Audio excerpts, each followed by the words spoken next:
Hi everyone, and welcome back to the garden. The dogs are outside with me, so if you hear a little ball squeaking, we did pick some squeaky balls for them to play with. So they are only allowed those outside for obvious reasons. But I just finished my Instagram live with Brad from Garden Evolution. If you dropped by, thank you for coming. But it was looking really beautiful out in the garden. It's about 8 o'clock. This is my favorite time in the garden, is sunset. But I wanted to show you a couple things in the garden since my last video. I didn't think I was going to get to shooting one this week, but I had the time, so I was going to run out here and do it. I did come through and prune up my 𝗣𝗟𝗧𝗦, which I posted also a photo on my Instagram. So if you're not following me on Instagram, to the extent I do stuff during the week, sometimes I post little stories about it. Those, I believe, also go to Facebook, so the accounts are connected, but if you're interested, you can follow those and learn about what I'm doing during the week. But I came through and pruned up the 𝗣𝗟𝗧𝗦, so you can kind of see what I did here. I just went around and cut out select stems from the outer edge of the plant, and it looks a lot better than the last video. It's more airy, the structure's not falling over so much into the lawn or into the other plants. Both sides are doing really good. I also did the same thing to this 𝗣𝗟𝗏𝗧𝗦, which I'm still going to end up moving. 𝗣𝗟𝗏𝗧𝗦 has this white sap when you cut it, but I cut out a big portion of it. I need to bring a little mulch in and cover up those stems a little bit. But these areas look much better, but it still hasn't changed my decision to move both of those plants at the end of the season. Now, I had a lot of people comment on the last video about 𝗣𝗟𝗧𝗦 doesn't like to be moved. I did mention it in that video that 𝗣𝗟𝗧𝗦 doesn't like to be moved. There were several people that commented that they had moved their 𝗣𝗣𝗧𝗦 before with no issues. I don't know that anyone commented that they lost a 𝗣𝗣𝗧𝗦 after moving it. So if you're going to move one, it's preferred to move one that's not been in the ground too long.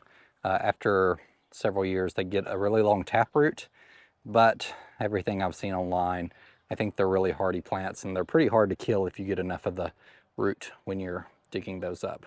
But some things that are looking really good in the garden this year, or this very moment, is this Calamint, which I had never had in my garden until this year.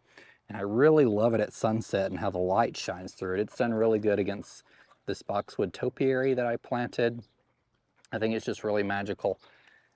And I also have found another great use case for it, planted in between roses. So even when the roses aren't in flush necessarily, it still provides a really beautiful texture around the roses. And then when they start to flush back out, so this is a pairing of At Last rose with some Calamint, and the roses just now started kind of reflushing, but I just really love the way this looks.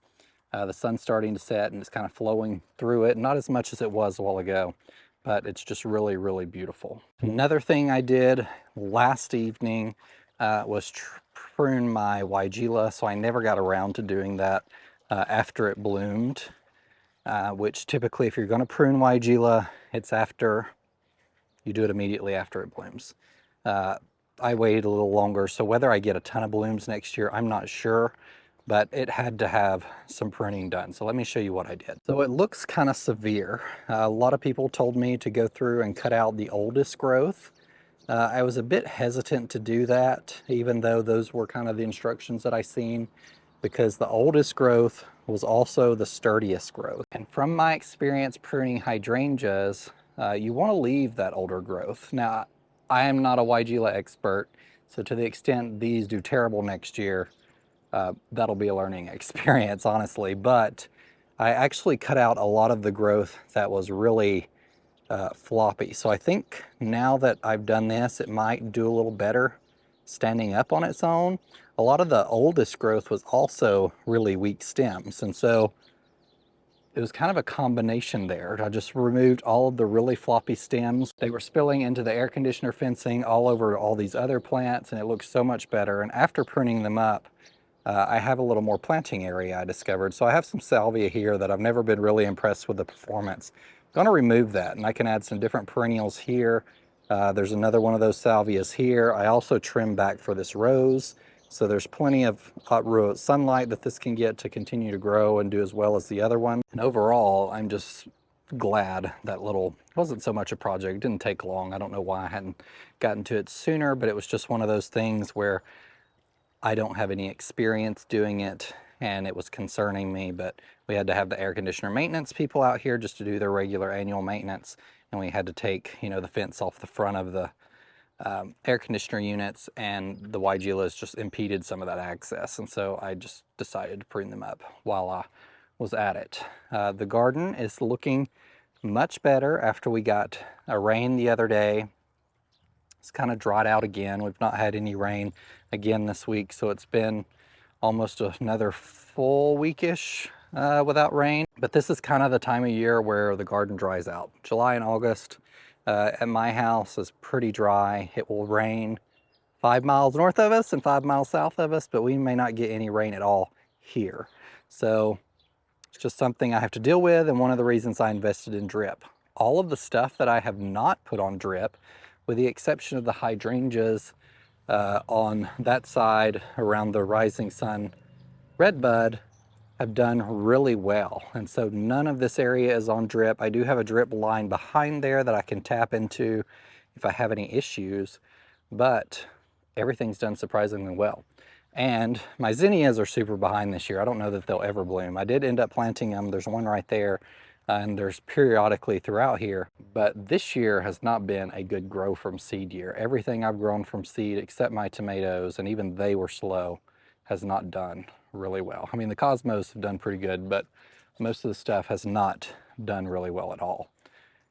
But sunflower seed sunflowers, after we got that rain, really took off, and I'm about to get a bloom here. I'm really excited about.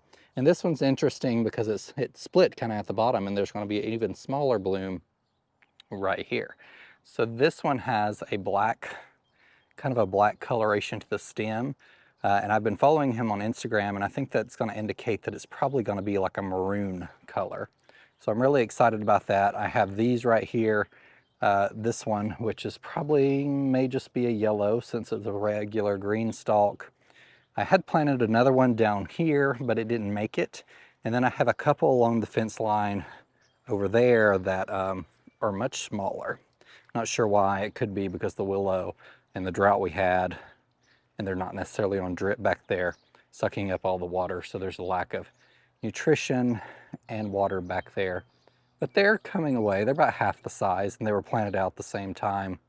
And one of them is actually, looks like it's getting a head on it as well, and it's super short. Otherwise, we are entering Hydrangea Paniculata season, which besides Hydrangea arborescens season, which is my incredible hydrangea hedge there, which I show all the time, Hydrangea Paniculatas are probably one of the best choices you can add to your garden. They bloom on new wood.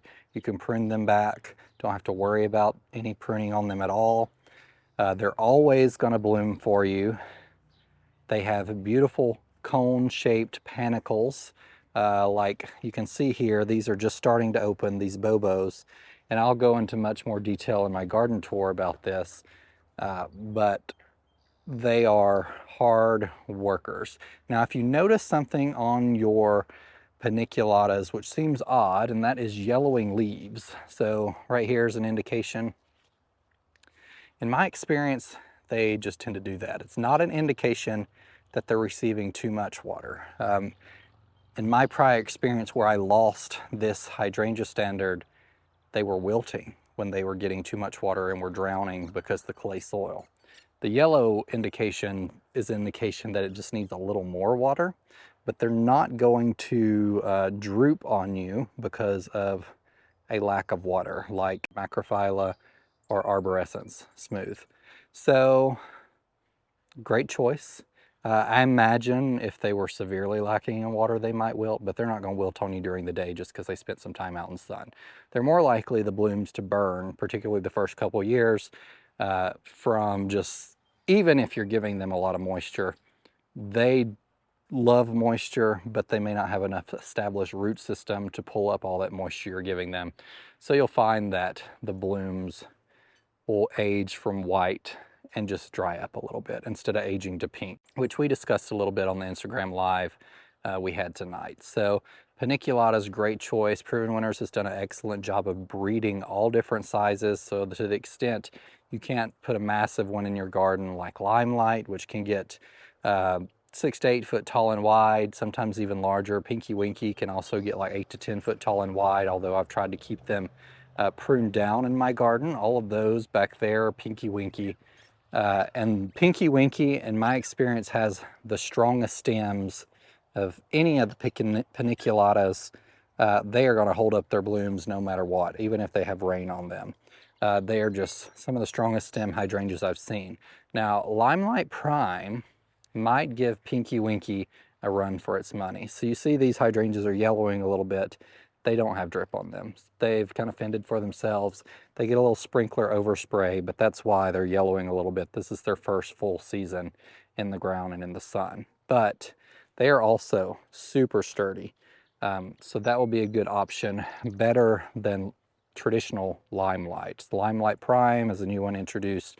It's a little more compact. I think it's grows a little more upright, doesn't flop over to the side so much.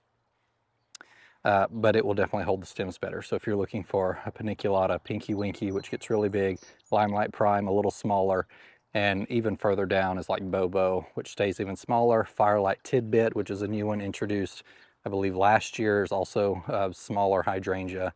So there are great Paniculatas out there that you can add to your garden that are small. They're no longer as large as they used to be. The one behind me right here is regular Limelight. It's the only shrub form Limelight that I have. This is its 3rd year in the garden. Now, the first year I thought it was going to die. It didn't do very well at all. Last year it even didn't do very good at all. But this year it is at least twice the size that it was last year, and I'm really excited about it. So it's kind of start impeding kind of this way and that way and that way and towards me. So if you watch Soil and Margaritas on YouTube as well, or follow her Instagram, she's kind of made her Limelight hydrangeas into tree form. And basically she's just removed some of the lower branches so you can see under it more, and she's underplanted it with some heuchera and stuff. So that may be what I do to this one. I may come through and prune out the lowest branches next year. I'm not going to do that this year because I think it's going to be really beautiful with all the blooms it's going to have on it. But next year, if it ends up getting a little too big, I will start tree forming it, and then it will start, you know, it will grow around this moon gate here, and the blooms will be kind of upper, you know, have more room at the top, and I can underplant it with some other perennials and stuff. So that's all I wanted to say today. Brad from Garden Evolution and I are going to Cultivate 2022 in Columbus, Ohio this Sunday. It's a trade show that I really originally wanted to go to in 2020, and I wasn't able to because I canceled it for COVID, I believe. But it's going to be really fun. I think a lot of the vendors that we get plants from, a lot of nurseries are going to be there. It's a trade show, but also an educational opportunity for those who are really in the nursery space or the agriculture space. Proven Winners is going to be there. Monrovia. It's going to just be a lot of fun, and I think we're going to see a lot of interesting stuff. So if you're in the area and you're interested in joining, it's not free to go. I think for a non-member it's $65, but it could be a really cool opportunity to network and meet some interesting people and some interesting plants. So thank you guys for joining me, and remember, in a world full of hate, be a light. Take care, everyone. Bye.